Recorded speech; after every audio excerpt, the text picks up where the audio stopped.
নমস্কার। এতদিন cyber crime নিয়ে আপনাদেরকে অনেক বুঝিয়েছি, কিভাবে সাইবার ক্রাইম হয়, সাইবার ক্রাইমের টপিক ভাগ অনেক কিছু বুঝিয়েছি। আজ আপনাদেরকে বলবো কিভাবে আপনার ধরুন কোনো টাকা খোয়া গেছে, কিভাবে খুব তাড়াতাড়ি টাকাটা ফেরত পাবেন।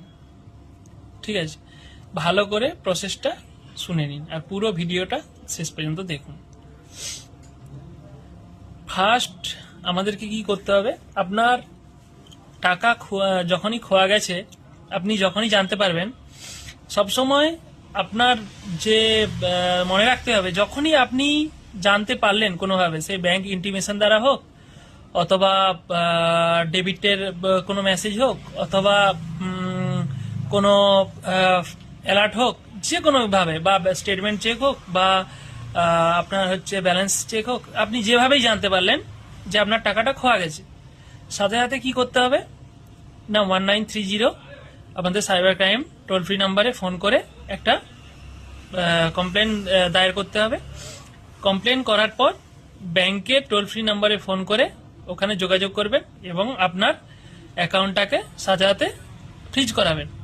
অ্যাকাউন্টটা ফ্রিজ করানোর পর আপনার ডেবিট ফ্রিজ করাবেন। ওখানে যদি আপনার আরো ব্যালেন্স থেকে থাকে, আপনার ডেবিট ফ্রিজ করাতে পারেন, এবং এটিএম বা আদার্স যে ইন্টারনেট ব্যাংকিং বা আদার্স পরিষেবাগুলো যেগুলো আপনার অ্যাক্টিভ আছে, সেইগুলোকে আপনি ব্লক করাবেন। এবং তারপর নিয়ারেস্ট সাইবার ক্রাইম থানার সাথে আপনি যোগাযোগ রাখতে পারেন।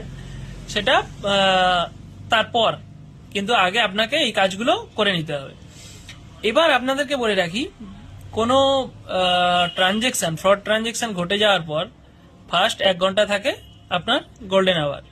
ফার্স্ট 1 ঘন্টা মানে গোল্ডেন আওয়ার অ্যাকচুয়ালি 4 ঘন্টা হয়, কিন্তু ফার্স্ট যে 1 আওয়ার থাকে, ফার্স্ট 1 আওয়ারের মধ্যে 90 to 100% চান্সেস থাকে টাকাটা, অ্যামাউন্টটা রিকভার হওয়ার। তো সবসময় চেষ্টা করবেন, যখনই জানতে পারলেন সাথে সাথে ভাববেন না রাত্রি দিন এসব ভাববেন না, সাথে সাথে কমপ্লেন করবেন। কমপ্লেন লজ হওয়ার পরেই সাথে সাথে ইমিডিয়েট ওটা ট্র্যাকে বসে যায়। ট্র্যাকে বসে যাওয়ার পর আপনাদেরকে ট্র্যাকিং এর জন্য সাইবার মনিটরিং টিম থাকে, তো তারা হচ্ছে ওটা ট্র্যাকিং এ ফেলে দেয়। কিন্তু এখানে আপনাদেরকে মনে রাখতে হবে যে আপনি ভাবলেন যে আমি ডকুমেন্টস রেডি করব, এটা করব, ওটা করব, তারপরে কমপ্লেন করব বা কারোর সাথে আলোচনা করব, তারপরে এই করে করে আপনার টাইমটা কিন্তু চলে যায়। আর ওই টাইমটার মধ্যে কি হয়, যারা সাইবার ক্রিমিনাল থাকে তারা অ্যামাউন্টটাকে এই অ্যাকাউন্ট সে অ্যাকাউন্ট, এই অ্যাকাউন্ট সে অ্যাকাউন্ট করে ট্রান্সফার করতে করতে ওয়ালেট অ্যাকাউন্ট করে করে ট্রান্সফার করে করে 5টা 6টা অ্যাকাউন্ট ট্রান্সফার করার পরে ওটাকে ওরা বাইরের ফরেন অ্যাকাউন্টে পাঠিয়ে দেয় অ্যামাউন্টটা।